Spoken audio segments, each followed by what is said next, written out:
ఆయనకైతే లేదు, మనకు దగ్గర చూసాం కాబట్టి. రైట్ అండి. ఒక్క నిమిషం దయాకర్ గారు, విక్రమ్ గారు, రేవంత్ రెడ్డి గారి జర్నీ ఇప్పటిదాకా రావడం ఇది చాలా పెద్ద ఏమంటారు ఆపర్చునిటీ, చాలా పెద్ద సాధించాడు కూడా, అందులో డౌటే లేదు. ముందే చెప్పేది పెద్ద సక్సెస్ స్టోరీ, చాలా పెద్ద సక్సెస్ స్టోరీ, కేస్ స్టడీ కూడా, చాలా పెద్ద కేస్ స్టడీ ఇండియన్ పాలిటిక్స్ లో చాలా కేస్ స్టడీ లాంటి అంశం ఇది. నెక్స్ట్ ఇంకా ఈ జర్నీ ఇలాగే సక్సెస్ఫుల్గా ఇంకా కెరీర్ గ్రోత్ ఉండాలంటే, కంటిన్యూ అవ్వాలంటే ఆయన మార్చుకోవాల్సినవి కానీ లేకపోతే ఇటువంటి సూచనలు ఏమన్నా ఇస్తారు? ఎందుకంటే మీరు చంద్రబాబు నాయుడు గారు చూశారు, రాజశేఖర రెడ్డి గారు చూశారు, మేము చూసాం, వాళ్ళని కేసీఆర్ గారిని చూసాం, వీళ్ళని చూసాం కదా, ఆయన చూస్తున్నాం.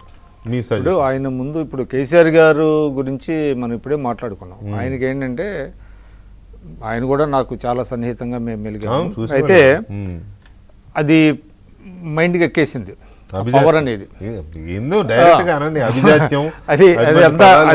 అది ఎక్కేసింది, అది ఊహించింది ఆయన అలా అవుతారని. సరే ఏదేమైనప్పటికీ ఇప్పుడు సో ఫార్ సో గుడ్ అన్నట్టుగా రేవంత్ రెడ్డి గారు యొక్క ప్రవర్తన కానివ్వండి, ఆయన ఇది కానివ్వండి డౌన్ టు ఎర్త్గా ఉంది.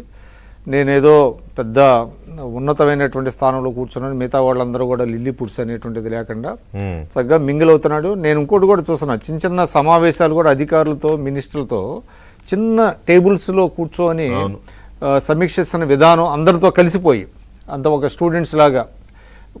కొంతమంది ఏం చేస్తారు, అక్కడొకళ్ళు అట్లా ఉంటారు.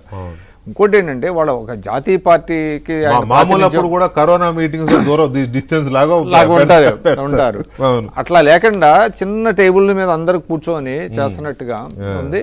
ఆయన ఏంటంటే తెలుగుదేశంలో చాలా చూశాడండి, చంద్రబాబు నాయుడు గారిని చాలా దగ్గర నుంచి స్టడీ చేశాడు, ఎట్లా ఉండాలి ఏంటి అనేది. ఇప్పుడు అధికారం వస్తుంది, అధికారం రావటం సరే ఎన్నో రీజన్స్ వల్ల వస్తుంది, వచ్చిన దాన్ని నిలబెట్టుకోవటం, ప్రజలకు ఏం చేయాలి అనేటువంటి దాని మీద ఎక్కువ ఫోకస్ చేయటం అనేటువంటిది ఉంటుంది. ఇవాళ ఒక జాతీయ పార్టీలో ఉన్నాడు కాబట్టి ఆయనకి లాంగ్ ఇన్నింగ్స్ ఉన్నది డెఫినెట్గా రాష్ట్రంలో కావచ్చు, జాతీయ స్థాయిలో. ఇంకోటి ఏంటంటే ఆయన ఒక మెర్క్యూరీ లాంటివాడు, పాదరసం లాంటివాడు. ఎక్కడ ఒదిగటం కాదు అసలు, ఎక్కడ ఒక చోట చాలా మెర్క్యూరియల్గా ఆయన చేసే పనితీరు కానివ్వండి, అది కానివ్వండి నాన్ స్టాప్గా. ఇవాళ ఇంకోటి కూడా, కాంగ్రెస్లో ఒక ముఖ్యమంత్రి ఈ విధంగా ప్రతిరోజు పనిచేయడం అనేటువంటిది చాలా అరుదు.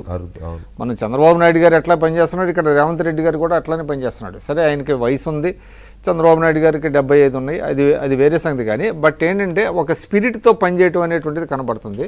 కాబట్టి అది ఆయన్ని కాపాడుకోవాలి. తర్వాత ఇంకోటి ఏంటంటే కాంగ్రెస్ పార్టీలో అన్ని వర్గాలని, ముఖ్యంగా బడుగు బలహీన వర్గాలు ఎందుకంటే ఇవాళ రాష్ట్రంలో టీఆర్ఎస్ ఉన్నప్పటికీ కూడా కాంగ్రెస్ పార్టీ పట్ల ఎక్కువ అంచనాలు ఉంటాయి ఈ బలహీన వర్గాలకి.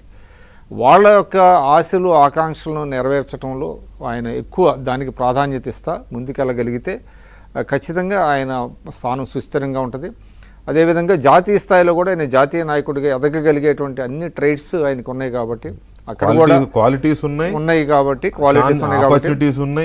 కాబట్టి డెఫినెట్గా ఆయన ఏదో వన్ టైం వండర్ కాదు. ఆయన డెఫినెట్గా లాంగ్ ఇన్నింగ్స్లో ఉంటాడు. ఆయన ఖచ్చితంగా రాబోయే దశాబ్దం పాటు ఉన్నదా ఇప్పుడున్న దీంతో, ఈ పదవితోనో లేకపోతే ఈ బాధ్యతతోనో ఈ అవకాశంతోనో సంతృప్తి పడే రకం కాదు.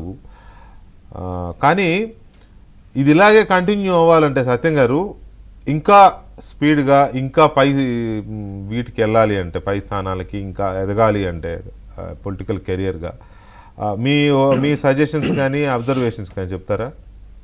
అంటే మార్చుకోవాల్సినవి కొన్ని ఉంటాయి, ఎంత గొప్పవాడికైనా ఉంటాయి.